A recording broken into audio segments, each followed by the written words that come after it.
Mr. Speaker, I rise to provide this Honorable House and the public with a timely reminder of the precautionary measures we should all take as we enter another hurricane season. Yes, it's that time of year already, and the hurricane season officially begins tomorrow, June 1st, and ends on November 30th.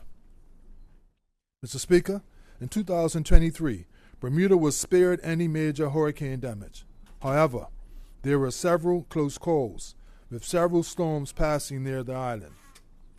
Hurricane Franklin was the first major storm of the year on August 30th, with Tropical Storm Idalia following close behind on September 4th. Fortunately for us, Idalia did not make a direct hit, but was the most impactful storm of the season, causing more than 3,000 homes to lose power. The only other significant storm to threaten us during the season was Hurricane Lee on September 15th. Mr. Speaker, the National Oceanic and Atmospheric Administration Climate Prediction Center has predicted an 85% chance of an above-normal season this year, with 17 to 25 named storms forecasted. NOAA has predicted that 8 to 13 of those storms will become hurricanes, including 4 to 7 major hurricanes, Category 3 or higher. This data is cause for concern, and we all must be vigilant throughout the coming months. Mr. Speaker, AccuWeather further cautions that increased sea temperatures makes it more likely that hurricanes may develop rapidly. This means that storms have the potential to increase wind intensity by at least 35 miles per hour in 24 hours or less. Such rapid intensification makes it more important that we have plans in place and are prepared to quickly batten down in the event of a hurricane. Mr. Speaker, honorable members will recall that June is Hurricane Preparedness Month. On Monday, June 3rd, I will convene the executive of the Emergency Measures Organization, or the EMO, for its annual Hurricane Readiness Meeting. The purpose of that meeting will be to assess the government's readiness for hurricane season and to advance our preparations. Over the course of the month, the Ministry of National Security's Disaster Risk Reduction and Mitigation Team, or DERM, will coordinate activities to refamiliarize relevant staff and stakeholders with the Emergency Measures Organization Operations Center. Staff training and equipment and connection testing for the emergency broadcast facility will also be conducted during the month of June. Mr. Speaker, I implore all residents to also use the time during Hurricane Preparedness Month to prepare for the peak of hurricane season, which is typically from mid-August through October. It is not too soon to start preparations. Families should meet to discuss their hurricane plans for the season. If there are any lessons learned from 2023, these should be included in updated plans.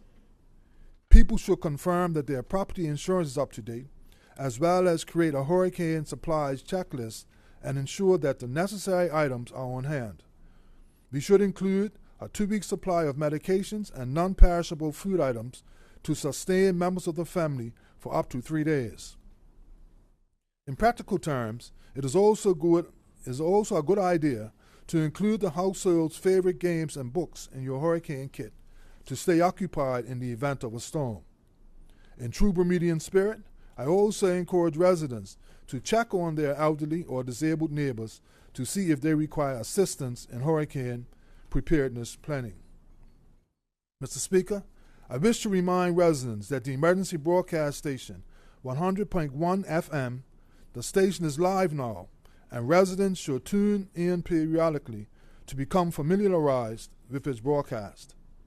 Other official hurricane update sources are the Government of Bermuda and the Bermuda Weather Service's Facebook pages, and local radio and television stations. However, these may not be accessible during power outages. As such, a portable radio with spare batteries should be included in hurricane kits so that residents are able to access the emergency broadcast station 100.1 FM for important messaging and updates during a storm. Mr. Speaker, Bermuda has successfully weathered many active hurricane seasons, pun intended. This might induce a full sense of security amongst the public and cause us to become complacent. I urge each of us to not let our guard down and to remain safeguarded and prudent. I hasten to reiterate my earlier comment that predictions this year indicate that hurricanes will form faster than in previous years with very little warning. We must not be caught off guard. Mr. Speaker, it only takes one storm to directly impact Bermuda to cause major disruptions to our daily lives and stability. I urge the public to use the time now to make sure that proper preparations for hurricane season are made. The more we are prepared, the less damage we are likely to sustain. Mr. Speaker, it is well known that Bermuda and her people are resilient and very resourceful. I am confident that with early and adequate preparations, we will safely weather the 2024 hurricane season. Thank you, Mr. Speaker.